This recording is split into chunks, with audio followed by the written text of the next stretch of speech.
Hello everyone, स्वागत है आपका एक बार फिर से स्टडी कॉन्सेप्ट चैनल में।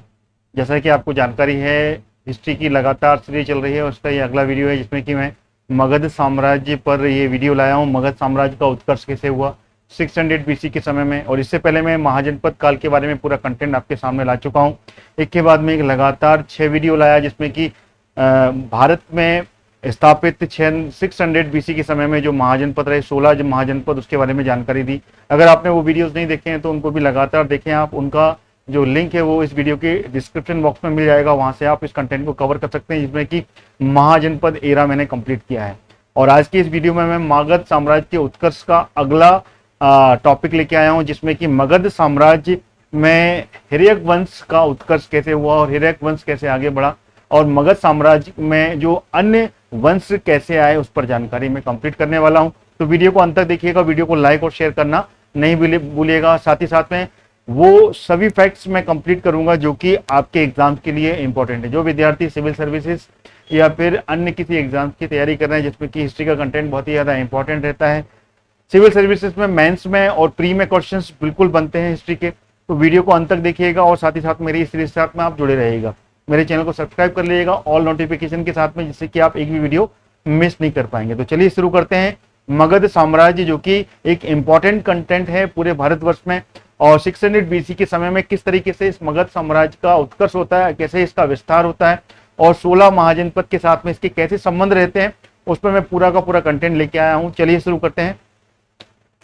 जैसे कि मगध साम्राज्य के बारे में बात करें तो मगध साम्राज्य का अगर शुरुआत देखे जाए तो बृहद्रथ वंश से इसकी जानकारी मिलती है, जो कि महाभारत काल के पुराणों का ये वंश था। महाभारत के पुराण, महाभारत या फिर अन्य पुराणों में मगध का जो प्राचीन वंश है उसमें बृहद्रथ वंश के बारे में जानकारी मिलती है। बृहद्रथ वंश जो कि जिसका कि सबसे ज्यादा प्रतापी राजा जो रहा वो बृहद्रथ का पुत्र जरासंध रहा था, जो कि एक पराक्रमी राजा था। और इसके बाद में लगातार जो वंशावली आगे बढ़ी उसमें सबसे अंतिम जो शासक बना था वो रिपुंज था। रिपुंज जिसकी की हत्या करने के बाद में इस वंश की वंशावली समाप्त हुई। अगर इसकी हत्या की बात की जाए तो उसी का जो मंत्री रहा पुलिक, उसके द्वारा इसकी हत्या की गई और उसने अपने पुत्र को यहाँ पर गद्दी पर बैठाया था। लेकिन उसका जो पुत्र था वो भी ज्यादा समय तक मगध पर शासन नहीं कर पाया था। अगर बात की जाए तो पुलिक की हत्या बिंबिसार, जो कि बिंबिसार था, बिंबिसार का ही वंश, उनके बिंबिसार का जो पिता था, पिता के द्वारा उसकी हत्या की गई। उसके बाद में अपने पुत्र बिंबिसार को यहाँ पर मगध का शासक बनाया। इस तरीके से मगध में एक नए वंश का उदय हुआ जो कि हिर्यक वंश था। तो हिर्यक वंश जो कि मगध का एक मुख्य वंश के रूप में जाना जाता है। यहाँ से कि इस इतिहास के बारे में पूरी जानकारी मिलती है। हिर्यक वंश ने इस मगध साम्राज्य पर नया वंश स्थापित किया और नए वंश का उदय हुआ। अगर हम बात करें हिर्यक वंश की तो हिर्यक वंश में बिंबिसार जो था, जो कि सबसे पहला इसका मुख्य संस्थापक के रूप में जाना जाता है, जिसका कि समय काल 544 ईस्वी से लेके 444 BC तक, सॉरी BC बोलते हैं, बिफोर क्राइस्ट, यानी कि ईसा पूर्व 544 ईसा पूर्व में ये मगध साम्राज्य का संस्थापक बनता है। और लगभग 492 BC तक ये मगध का राजा रहता है। और इस समय जो उसके कार्य रहते हैं उसके बारे में आप जानेंगे।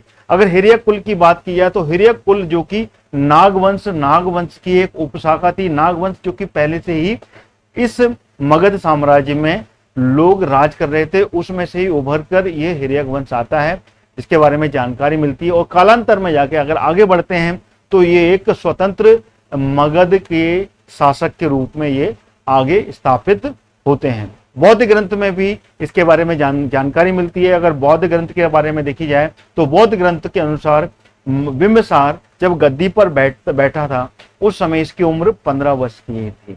इसके पिता के द्वारा, इनके पिता जिसको कि बौद्ध ग्रंथ में बौद्धिस के नाम से जानते हैं, बौद्धिस जो कि इनके पिता का नाम था, उन्होंने बिंबिसार को 15 वर्ष की उम्र में मगध का शासक बनाया था। जो कि इनके पिता थे बौद्धिस, जो कि राजगृह एक छोटा सा नगर था उस समय, उसका ये सामंत था, वहां पे ये सामंत के रूप में था, यानी कि उस राज को ये संभालता था।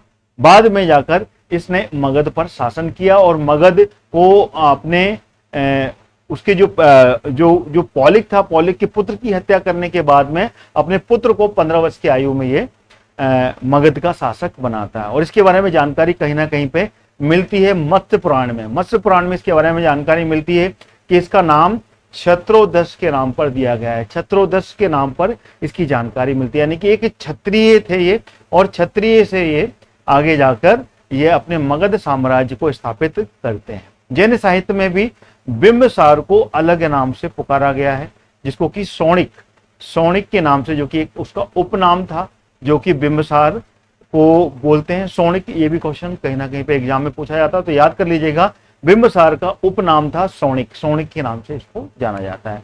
अगर हम इसके बारे में, बिंबिसार के बारे में बात करें, तो बिंबिसार जब गद्दी पर बैठता है और मगध साम्राज्य स्थापित होता है, तो उस समय आजू बाजू के जो महाजनपद होते हैं, उन महाजनपदों के साथ में ये कहीं ना कहीं पर अपने संबंध स्थापित करता है, और संबंध स्थापित करने के बाद में ये अलग अलग रूप से अपने साम्राज्य का विस्तार करता है।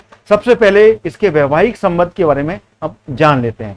सर्वप्रथम उसने प्रमुख राजवंशों के साथ में अपने वैवाहिक संबंध स्थापित किए। मगध के आजू बाजू के जो महाजनपद थे, जो राज थे, उन पर सबसे पहले इन्होंने वैवाहिक संबंध के साथ में अपने सीमाओं का विस्तार किया। तो सबसे पहला जो वंश था वो था लिच्छवी वंश। लिच्छवी वंश जो कि वैशाली एक राज्य था, जो कि वज्जी गणराज्य का एक छोटा सा राज्य था, जो कि बिल्कुल उससे लगा हुआ था, मगध से लगा हुआ राज्य था। उसके गणराज्य की जो शासक था चेटक, नाम याद रखिएगा, चेटक की पुत्री थी चेलना के साथ में इसने अपना विवाह किया, विवाह संबंध स्थापित किया, और जो कि मगध की उत्तर की सीमा से लगा हुआ एक गणराज्य था, तो वहां से सुरक्षित किया इसने अपने आप को।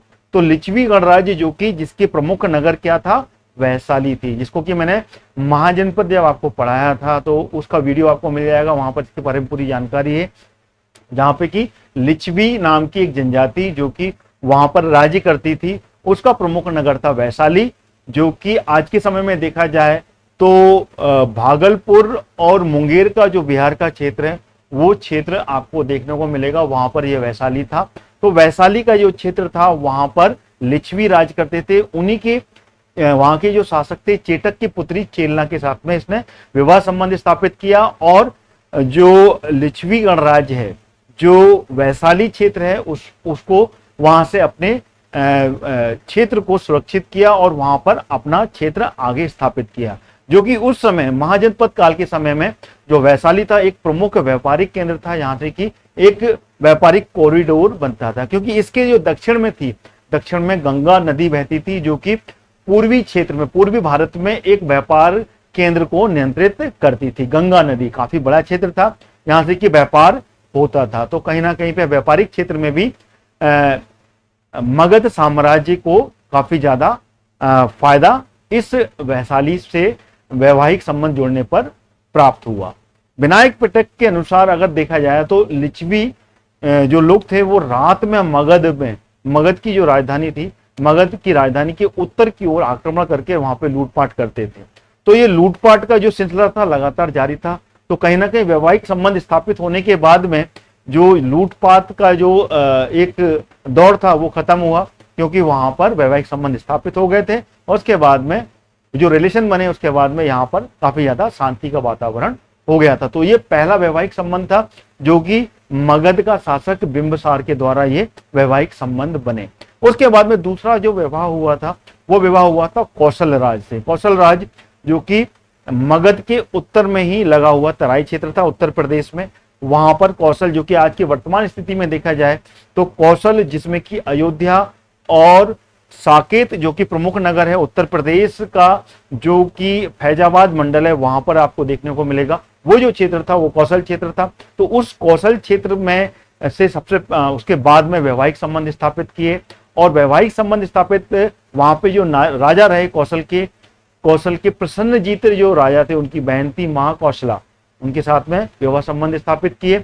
इसके फलस्वरूप उनको कहीं ना कहीं पे दहेज के रूप में 1 लाख वार्षिक आय वाला जो काशी प्रांत था वो दहेज के रूप में प्राप्त हुआ, और साथ ही साथ में कुछ गांव मगध के राजा बिंबिसार को प्राप्त हुए। इसके बाद में जो कौशल के नीचे में लगा हुआ, कौशल के नीचे में इलाहाबाद का जो क्षेत्र था वत्स, जो कि आज के समय में इलाहाबाद या प्रयागराज बोला जाता है, वहां पर वत्स महाजनपद था, जिसके साथ में कौशल के अच्छे खासे संबंध थे, कौशल राज्य के संबंध थे, मैत्री संबंध थे। तो कहीं ना कहीं पे जो कौशल राज्य के साथ में वैवाहिक संबंध स्थापित हुए, तो उससे वत्स जो महाजनपद था उससे वो सुरक्षित हो गए, और वहां से भी कहीं ना कहीं पे अपने साम्राज्य को विस्तार करने में मगध के राजा बिंबिसार को आसानी हुई। तो कहीं ना कहीं कौशल के बाद साथ में वत्स के अच्छे संबंध थे, तो वत्स के साथ में भी कहीं ना कहीं पे उनको सुरक्षित बना दिया था।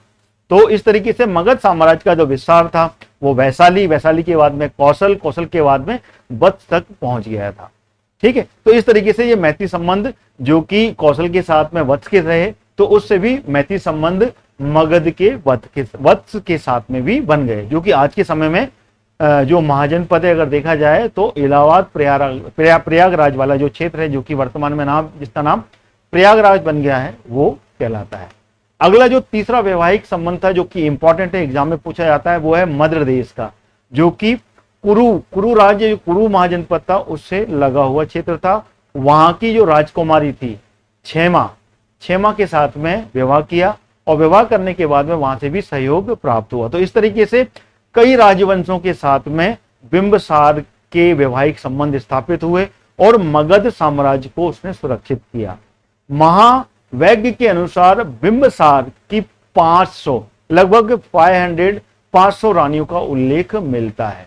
तो इस तरीके से विभिन्न क्षेत्रों में अलग अलग राजाओं के साथ, अलग अलग जनपदों के साथ में, जनपद के शासक के साथ में वैवाहिक संबंध स्थापित कर मगध साम्राज्य को वैवाहिक संबंध से काफी ज्यादा विस्तारित बिंबिसार के द्वारा किया गया था। लगभग 500 रानियां थी, ये उल्लेख महावेग जो एक ग्रंथ है वहां से जानकारी मिलती है।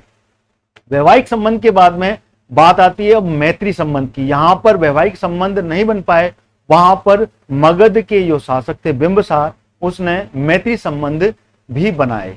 अगर मैत्री संबंध की बात किया है तो सबसे पहले बिंबिसार ने अवंती और गांधार के शासकों के साथ में मित्रता संबंध बनाए, क्योंकि अवंती जो कि एक शक्तिशाली महाजनपद के रूप में था, मालवा का क्षेत्र था, मालवा में, तो अवंती के जो उस समय राजा थे, राजा प्रघोत और गांधार के राजा पुष्कर सरीन, इन दोनों के साथ में एक बहुत ही ज्यादा, क्योंकि आजू बाजू का क्षेत्र था। अगर हम गांधार की बात करें तो गांधार जो कि वर्तमान में पाकिस्तान का क्षेत्र है, पाकिस्तान का रावलपिंडी और पेशावर का जो क्षेत्र था जो कि अवंती से लगा हुआ क्षेत्र था, तो इन दोनों के साथ में सीमा विस्तार के साथ में काफी ज्यादा झड़प हुआ करती थी, काफी ज्यादा युद्ध हुआ करते थे अधिकार क्षेत्र में। तो उन दोनों राजाओं के बीच में एक समझौता करवाया था बिंबिसार के द्वारा, और उस समझौते से कहीं ना कहीं पे मगध के भी मैत्री संबंध स्थापित हुए गांधार के साथ में, गांधार और अवंती के साथ में। इतिहास में जानकारी मिलती है कि राजा चंद्र प्रघोत को पांडु रोग था, पांडु रोग से ये बहुत ज्यादा ग्रसित था। तो मगध साम्राज्य का यानी कि मगध राज्य का जो राजवैद्य था जीवक, बहुत ही इंपॉर्टेंट है ये याद रखिएगा, जीवक, उसको उसके पांडु रोग के इलाज के लिए बिंबिसार ने अवंती पहुंचाया था, जो कि पांडु रोग यानी कि जो कि आज के समय में जिसको पीलिया रोग बोला जाता है, पीलिया रोग के उपचार के लिए बिंबिसार ने अवंती पहुंचाया था, जिससे कि उसका इलाज हुआ था। तो इससे भी कहीं ना कहीं जो मैत्री संबंध थे वो स्थापित हुए थे अवंती के साथ में मगध के।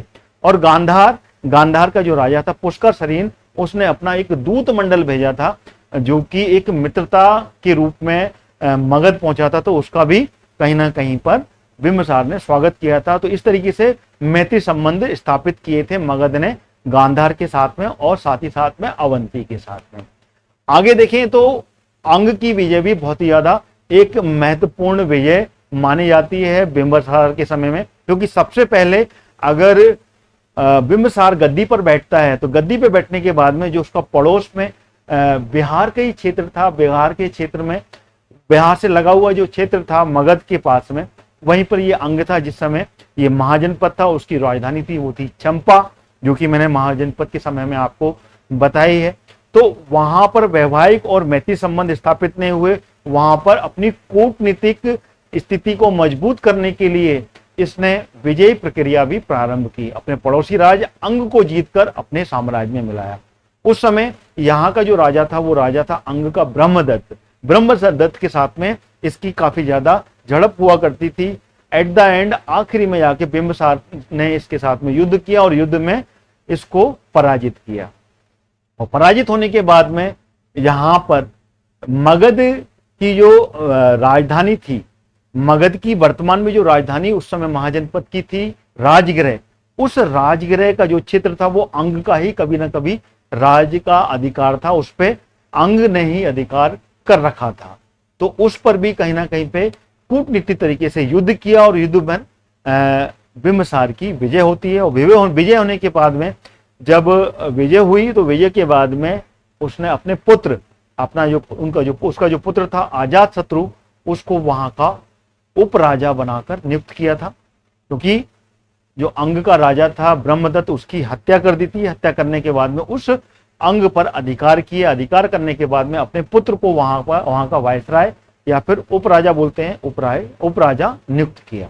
उपराजा नियुक्त करने के बाद में अपनी सीमा का उसने विस्तार किया और विस्तार करने के बाद में अपनी सीमा में इसको बुला लिया।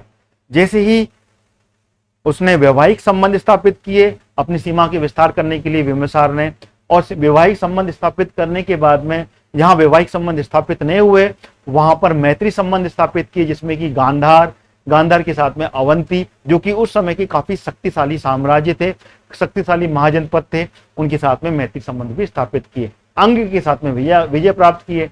तो अपने उत्तर के साथ में पश्चिम और पश्चिम के साथ में अपने बाजू में लगा हुआ अंग क्षेत्र में साथ में जो विस्तारवादी नीति अपनाई और अपने क्षेत्र को विस्तार किया।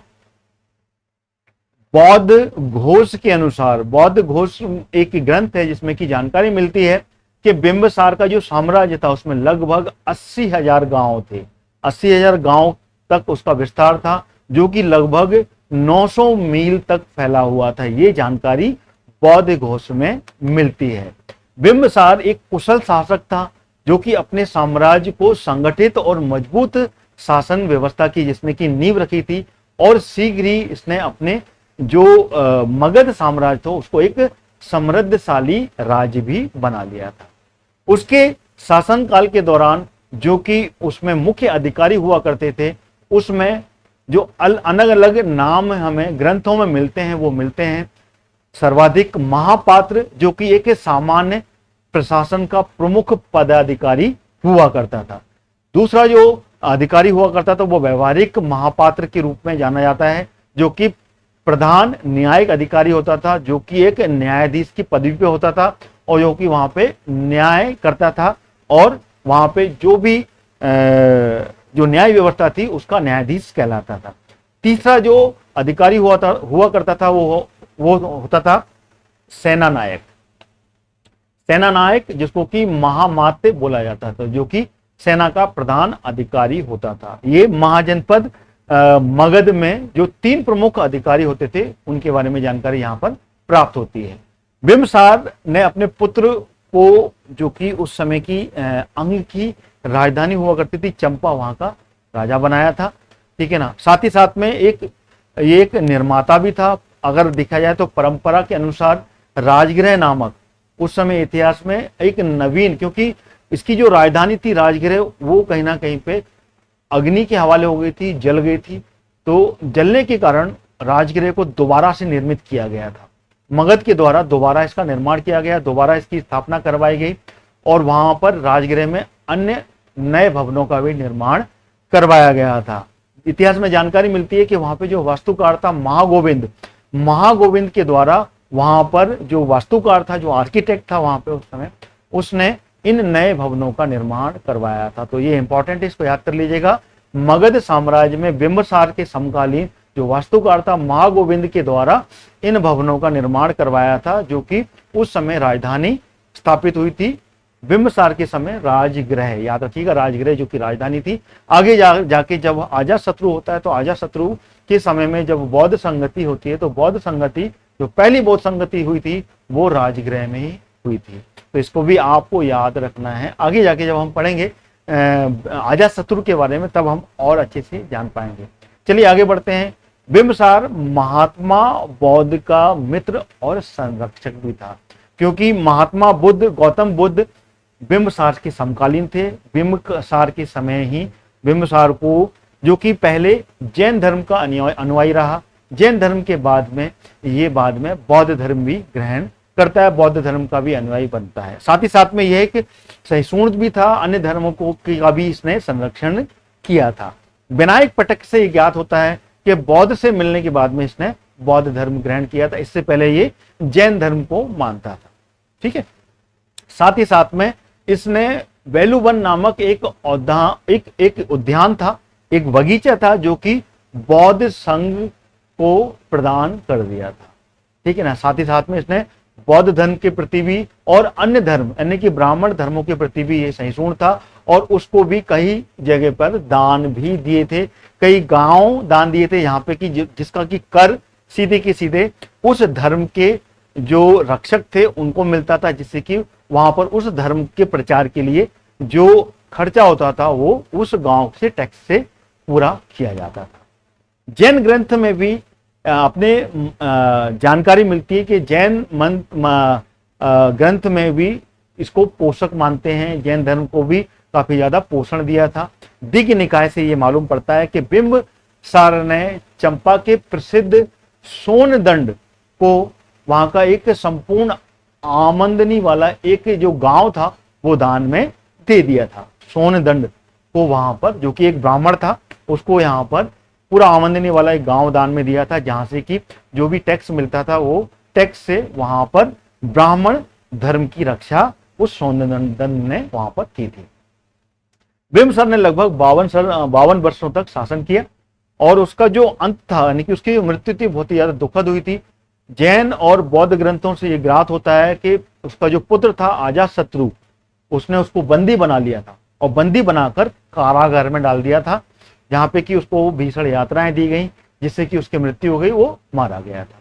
जैन ग्रंथों के अनुसार उसके पुत्र अजातशत्रु के हाथों अधिक से अधिक पीड़ित होने बचने के कारण उसने क्या किया था, बिंबिसार ने, ये जैन ग्रंथ में जानकारी मिलती है कि उसने जहर पीकर आत्महत्या कर ली थी। लेकिन यहाँ पर बौद्ध ग्रंथ में अलग जानकारी मिलती है और बौद्ध ग्रंथ में उसको बंदी बनाया गया और बंदी बनाकर उसको कारागार में डाला गया। ये बौद्ध ग्रंथ में जानकारी मिलती है, लेकिन जैन ग्रंथ में ये जानकारी मिलती है कि अजातशत्रु के हाथों से यात्राओं से बचने के लिए उसने जहर पिया और जहर पीने के बाद में उसने अपनी आत्महत्या कर ली थी। ये जैन ग्रंथ में जानकारी मिलती है। तो दोनों ग्रंथों में अलग अलग जानकारी मिलती है और इसकी जो मृत्यु है वो लगभग 492 ईसा पूर्व लगभग इसकी मृत्यु हुई। तो यानी कि इसकी जो अंत हुआ बिंबिसार का वो बहुत ही ज्यादा दुखद अंत यहाँ पर देखने को मिलता है। इसके बाद में उसका जो पुत्र है वो 492 में वो मगध का शासक बनता है, मगध की गद्दी पर बैठता है। इसके बाद में जो अगला जो वीडियो होगा उसमें हम अजातशत्रु के बारे में पूरी जानकारी लेंगे। इसमें हमने पूरी जानकारी आपको जो मगध का हिरण्यक वंश का जो पहला शासक हुआ, जो कि 544 ईसा पूर्व गद्दी पर बैठता है और 492 ईसा पूर्व तक गद्दी पर रहता है, हिरण्यक वंश का पहला शासक बिंबिसार के बारे में मैंने पूरी जानकारी इसमें दी। वीडियो कैसा लगा आपको कमेंट करके बताएं। साथ ही साथ में आप मेरे वीडियो को लाइक शेयर करना ना भूलें, जिससे कि अन्य स्टूडेंट्स जो कि सिविल सर्विसेज मेंस की या प्री की तैयारी कर रही है उसके लिए बहुत ही इंपॉर्टेंट कंटेंट मैंने आपको दिया है। साथ ही साथ लगातार मेरी सीरीज के साथ में बने रहें, क्योंकि एक के बाद में एक वीडियो आपके सामने ये आता रहेगा। तो इसी के साथ अपना ये वीडियो मैं यहीं समाप्त करता हूँ।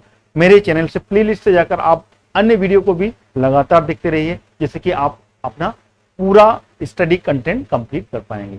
तो जय हिंद दोस्तों, नमस्कार।